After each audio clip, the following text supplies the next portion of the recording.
Bonjour, on commence notre cours sur Rosh Hashanah. Alors on vous souhaite une magnifique année remplie de santé, de bonheur, de parnassa, shalom bayit, ceux qui n'ont pas d'enfants, qui débattent Hachem, des jumeaux, des triplés, des quadruplés.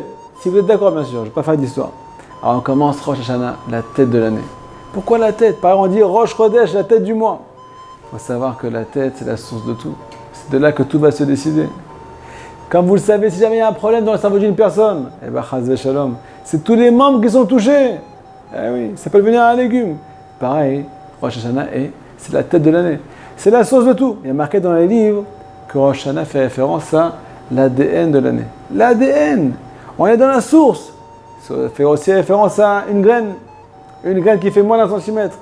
Dans cette graine, il y a des racines. Quand tu la plantes dans la terre, il y a des racines qui poussent. Il y a un tronc, il y a un arbre, il y a des branches, il y a des feuilles, il y a des fruits. Mais ça, on ne le voit pas, c'est dans une graine. On ne voit rien là-bas, c'est bien pareil. C'est 48 heures, elles vont passer comme du feu. C'est 2 jours qui sont complètement normaux. On ne comprend rien à ce qui se passe. Et pourtant, ils contiennent toute l'année. Nous disent nos sages, Akadosh Baruch Hu nous a fait le cadeau le plus grand. Tu vas être jugé selon ton comportement spirituel en ce jour. Ba'asher ou Sham. Alors là, il y a 2 parties. Il y a la partie des actes et la partie de la pensée. Les actes, on doit se comporter à carreau. Ah oui, tu vas t'appliquer au maximum. Je vais faire le Sefer Tehillim. Il y a un très bon signe, un très bon siman pour toute l'année. On se retrouve en famille, on fait le Sefer Tehillim ensemble, on partage le Sefer Tehillim. Extraordinaire. Pareil, on va étudier la Torah avec ardeur, avec feu. Bezat Hashem Bar. On va étudier, on va faire les mitzvot avec engouement. On va les faire dans le détail, ce qu'on n'a pas l'habitude de faire, pas forcément toute l'année. C'est un signe, c'est comme ça que je vais être jugé pour toute l'année. Deuxièmement, on passe maintenant à la pensée. La pensée, nous dit Rabbi Nachman de Breslev, celui qui est intelligent. Pendant les 48 heures de Rosh Hashanah, il faut avoir des pensées positives. Il a dit celui qui est intelligent, pas celui qui est bête. Pourquoi positive? Parce qu'il faut savoir que la pensée a un pouvoir de création, un pouvoir extraordinaire. Au cas où vous ne le savez pas, Akadosh Baruch Hu a créé ce monde. Il a aussi créé le premier homme avec, à la base, par une pensée. Tout a démarré d'une pensée, nous disent nos sages. Allah b'mar shava livroat ha'olam b'milat hadin. Akadosh Baruch Hu a désiré, a pensé à créer ce monde avec la tribu de rigueur, Baruch Hashem. Par la suite, il a ramené la tribu, il a associé à la tribu de miséricorde. Et là, on a de la chance, sinon ça ne serait pas là aujourd'hui. Pareil, l'homme a été créé par une pensée. Nous dit Rabbi Elazar dans la Gemara, Sha'arishona Akadosh Baruch Hu, Allah b'mar shava livroat ha'adam. Première heure, il a désiré, il a pensé à créer l'homme. Deuxième heure, il a demandé aux malachim, aux anges, est-ce que ça vaut le coup ou pas de le créer? Il va faire des histoires celui-là. Après, il faut réparer, les pots cassés, et ainsi de suite. Tout a démarré d'une pensée. La pensée a un pouvoir de créer. Si toi, tu penses positif en ce jour, tu vas te créer à toi-même une année positive. Ouais, ça sert à rien de se tenir à carreau si tu brises le carreau. C'est trop tendu. Troisièmement, et le plus important, Rosh Hashanah, c'est le tout début des 10 jours de pénitence. C'est les 2 premiers jours de pénitence. Début de la Teshuvah. Début d'une Teshuvah extraordinaire, là où Akadosh Baruch Hu enlève le cœur de pierre de chaque juif et lui met à la place un cœur de chair. Alors, en quoi consiste la Teshuvah de Rosh Hashanah? Glorifier Akadosh Baruch Hu pendant 48 heures, on va prier pour dévoiler la royauté d'Hachem dans ce monde. Sur nous, sur les nations, sur la création. Comment ça marche tout ça? J'ai une bonne nouvelle pour vous. Akadosh Baruch Hu a choisi le peuple d'Israël, a choisi chaque juif pour dévoiler sa royauté. Comment ça marche?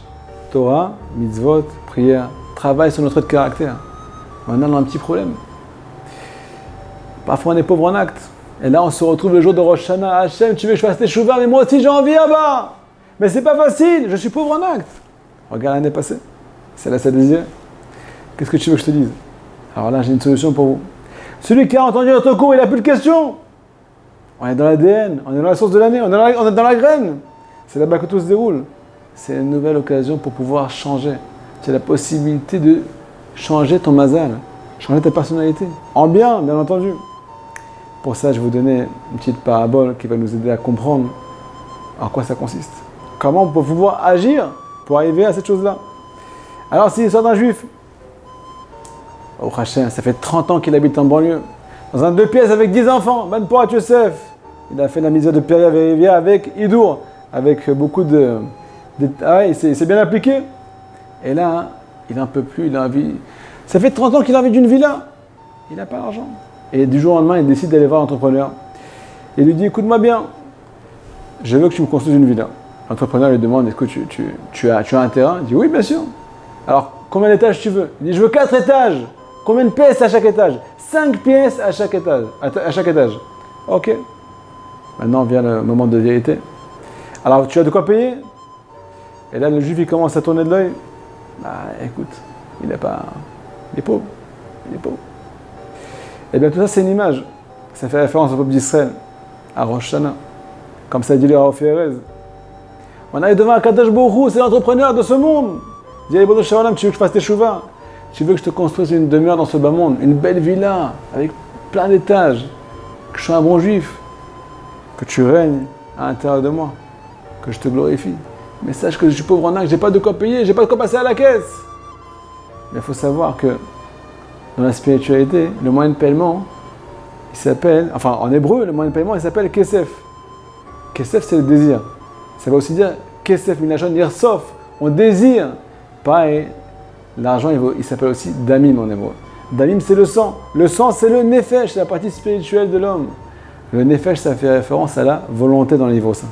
Ce qui veut dire que le moyen de paiement, il passe par le désir. C'est comme ça que ça marche à Kadosh Baruch Hu. T'es les premiers jours de l'année, t'es au tout début, t'es dans l'ADN. Si tu désires aujourd'hui changer, si tu désires faire demain à Kadosh Baruch Hu aujourd'hui, eh bien, il suffit de désirer. Shana Tova.